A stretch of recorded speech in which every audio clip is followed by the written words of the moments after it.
আজকের ভিডিওতে বলা কথাগুলো মেনটেন করে তুমি যদি রচনা লিখতে পারো, আমি নির্দ্বিধায় বলতে পারি তুমি রচনায় 95% মার্কস অবশ্যই পাওয়া। আমি এইভাবে রচনা লিখে সারা বাংলাদেশে প্রথম হয়েছি, দ্বিতীয় হয়েছি, তারপর জেলা ভিত্তিক প্রথম হয়েছি এবং আমার কলেজে রচনা প্রতিযোগিতায় মানে প্রায় টানা 6 বছর আমার পুরস্কার আছে। একটা মজার কথা কি, আমার রচনা প্রতিযোগিতায় যে পুরস্কার পেয়েছি আমি, সেগুলো যতগুলো বই পেয়েছি আমি, সেগুলো দিয়ে যদি তোমাকে চাপা দিয়ে রাখি তুমি উঠতে পারবে না যে রচনায় আমার এতগুলো প্রাইজ আছে। সো আজকের ভিডিওটা তুমি একটু দেখো আমি কোন টেকনিকগুলো বলি। তো প্রথমত তোমার যে প্রথম টেকনিকটা যেটা মেনটেন করতে হবে রচনার জন্য, সেটা হচ্ছে পয়েন্ট বানানো। ধরো তোমার রচনায় 15 মার্ক, ঠিক আছে? তোমার রচনা যদি 15 মার্ক থাকে তুমি 15টাই পয়েন্ট বানাবা। তোমার রচনা যদি 20 মার্কস থাকে তুমি 20টাই পয়েন্ট বানাবা, ঠিক আছে? সো তুমি দেখো আমাদের কিন্তু একটা রচনা অন্য একটা ভিডিও আছে, সেখানে আমি গাইডলাইন সাজেশন দিয়েছি যে তুমি রচনা কোনগুলা পড়তে পারো তোমার বোর্ড ওয়াইজ, ঠিক আছে? বা তুমি কোন 4টা রচনা তুমি ঠিক করে যেতে পারো। সো তুমি প্রথমত কি করবা, তুমি তোমার বোর্ড দেখবা, আগের বোর্ড দেখবা, এভাবে যাচাই বাছাই করে 5-6টা রচনার একদম 20টা করে পয়েন্ট, এইচএসসির জন্য 20টা বা তোমার এসএসসিতে যত মার্ক থাকে ততগুলো করে তুমি আগে পয়েন্ট বের করে ফেলবা, পয়েন্ট একদম ঠাডা মুখস্থ করে ফেলবা, ঠিক আছে? তুমি 20টা 4-5টা রচনা 20টা পয়েন্ট একদম মুখস্থ করে ফেললা, ওকে? এটা তোমার ফার্স্ট কাজ। তারপর তুমি কি করবা, তুমি প্রতি পৃষ্ঠায় একটা করে তুমি পয়েন্ট দিবা, ঠিক আছে? প্রতি পৃষ্ঠায় একটা করে পয়েন্ট। তাহলে কি হবে দেখো, তোমার টিচার কিন্তু তোমার প্রত্যেকটা লাইন টু লাইন পড়বে না। রচনার 20 পৃষ্ঠা পড়া আসলে খুবই টাফ। সে কি দেখবে তোমার আসলে প্রতি পৃষ্ঠায় কিভাবে তুমি কোন পয়েন্টটা দিয়েছো। তোমার পয়েন্টটা যদি টিচারের মনে ধরে, তার মানে কি তোমার রচনাটা পছন্দ হবে, ঠিক আছে? এখন তুমি বলতে পারো যে এক পৃষ্ঠায় একটা পয়েন্ট তো অনেক লেখা, কিভাবে করবো ভাই, মানে এটা তো টাফ হয়ে যায়। এইখানে একটা চোরাই টেকনিক আছে। এইখানের জন্য তুমি যে 20টা পয়েন্ট বানাবা না, আমি কি করতাম, ধরো আমার 21 ফেব্রুয়ারিতে রচনা প্রতিযোগিতা হতো, আমি কি করতাম 21শে ফেব্রুয়ারি নিয়ে মোটামুটি 10-15টা কবিতা লাইন মুখস্থ করে ফেলতাম, ঠিক আছে?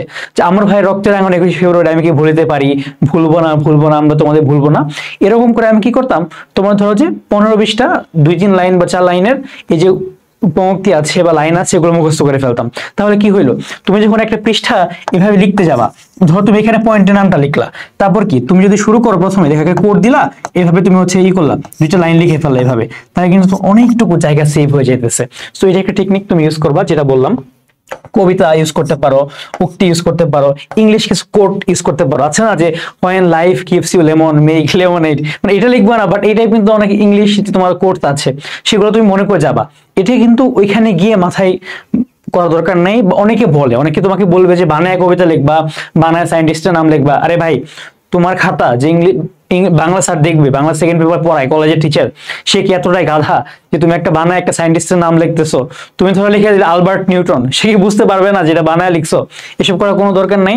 4-5টা রচনা বের করো, 20টা পয়েন্ট মুখস্থ করো, 15-20টা উক্তি মুখস্থ করো। রচনায় তুমি যদি মানে 20-এর মধ্যে 17-18 পাইতে পারো, অনেক নাম্বার সেভ হয়ে যায়। বাংলা A+ অনেকটা নিশ্চিত করতে পারি রচনাটা, ঠিক আছে? সো এরকম বানায় কারোরটাই শোনা দরকার নাই যে বানায় লিখবো এটা সেটা করবো, কোনো দরকার নাই।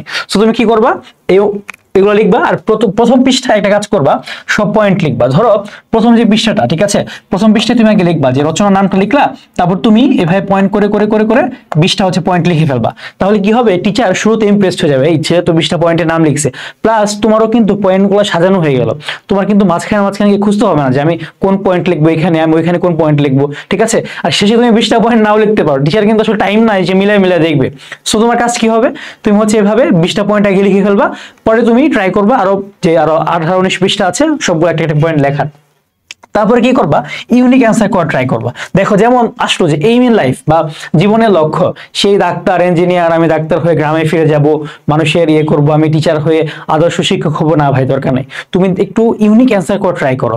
ফর এক্সাম্পল তুমি অ্যাস্ট্রোনট হবা, তুমি রিসার্চার হবা, পত্রিকার সম্পাদক হবা, এইরকম অ্যান্সার করা ট্রাই করো, ঠিক আছে? একটু ভালো মতো, ওকে? সো ইউনিক অ্যান্সার করা ট্রাই করবা, টিচাররা না ইউনিক জিনিস দেখলে পছন্দ করে। প্লাস একটা জিনিস ট্রাই করবা যে অন্য সবাই যেটা অ্যান্সার করবে সেটা অ্যান্সার না করা ট্রাই করবা। সেম জিনিস বারবার দেখতে দেখতে না মানে মাথাটা মানে বোরিং লাগে আর কি। তো ডিফারেন্ট কিছু পাইলে না টিচার এটা পড়ে দেখবে। প্লাস তুমি যদি এই পঙ্ক্তি প্লাস আরেকটা জিনিস ট্রাই করবা, কোনগুলো অ্যান্সার করবা যেখানে তুমি বেশি কবিতা লাইন দিতে পারবা বা এরকম কন্টেন্ট আছে, এই টাইপ অ্যান্সার করা ট্রাই করো, ঠিক আছে?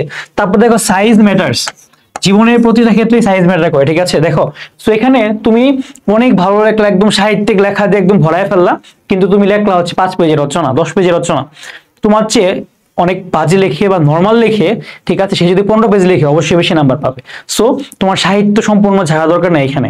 তুমি হচ্ছে বাংলা ভাষায় আমরা সবাই লিখতে পারি কম বেশি, তুমি কি করবা, তুমি মোটামুটি সাইজটাকে বড় করবা, যেটা বললাম 20 নাম্বার 20 পৃষ্ঠা লিখবা, ঠিক আছে, এভাবে। তারপর দেখো রিসেন্ট কিছু ইনফরমেশন মাথায় নিয়ে যাবা, যেমন ধরো দৈনন্দিন জীবনে বিজ্ঞান, তুমি সেই কম্পিউটার, এনিয়াক কম্পিউটার, প্রথম মোবাইল ফোন আবিষ্কার করেছেন ডক্টর মার্টিন কোপারসি, ইমেইল আবিষ্কার করেছে রে টমলিনসন, WWW, এইসব নিয়ে লেখার দরকার নেই এখন, এসব লিখবা। কিন্তু বর্তমান জীবনে, দৈনন্দিন জীবনে তুমি কি কি করো, একটু নিজের লাইফের দিকে তাকাও না কেন? তুমি দেখো, তুমি হচ্ছে এআই ইউজ করতেছো বিভিন্ন কাজে, তুমি ইউটিউবে ক্লাস দেখতেছো, ফেসবুকে এটা করতেছো, সো আপডেটেড। হ্যাঁ, তুমি আর্টিফিশিয়াল ইন্টেলিজেন্সে তুমি চ্যাট জিপিটি, তারপর তোমার জেমিনাই ইউজ করতেছো, এইসব তুমি একটু বেশি আনা ট্রাই করো, ঠিক আছে। তারপর রোবোটিক্স নিয়ে এখন খুবই হাইপ হচ্ছে, তারপরে ইলন মাস্কের স্টারে স্পেস এক্স, তারপর তোমার ধরো যে টেসলা কার, মানে আপডেটেড জিনিসপত্র টিচার যাতে পছন্দ করে, ঠিক আছে।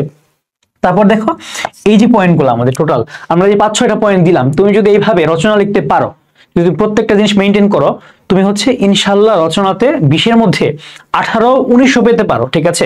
20 আসলে লিখিত তো দেয় না, এটা আসলে বলবো না এভাবে, আশা দেখাবো না, ভুল মিথ্যা আশ্বাস দিব না, কিন্তু তুমি যদি এত ভালো লিখতে পারো যে তোমার প্রথম পৃষ্ঠায়, হ্যাঁ, সামারি করলে যে সবগুলো পয়েন্ট লেখা, 20টা পৃষ্ঠায় 20টা পয়েন্ট, তুমি আবার এখানে মোটামুটি 10 পৃষ্ঠার মধ্যে তুমি বিভিন্ন লাইন দিয়েছো, এটা করেছো কেন? আর ট্রাই করবে কি একটা জিনিস, যে তুমি যে কবিতা লাইন দিবে না, এগুলো হচ্ছে তুমি ব্লু পেন দিয়ে লেখা ট্রাই করবে, ঠিক আছে। এগুলো ট্রাই করবে কি ব্লু পেন দিয়ে লেখা, তাহলে দেখবে কি তোমার কিছু পেজের জায়গাও সেভ হচ্ছে, সেভ মানে কি তোমার লেখাও কম লিখতে হচ্ছে, প্লাস টিচার চোখেও পড়তেছে। এইভাবে যদি রচনা লিখতে পারো, ইনশাল্লাহ আমি বলতে পারি তুমি রচনাতে ইনশাল্লাহ 95% মার্কস শিওরলি পাবা, ঠিক আছে। তাহলে সবাই ভালো থাকো, এইভাবে রচনা লেখো, ভালো মতো পড়াশোনা করো, যে কোনো হেল্প লাগলে অন্বেষণকে জানাও, অন্বেষণ তোমাদের সাথে আছে। আল্লাহ হাফেজ।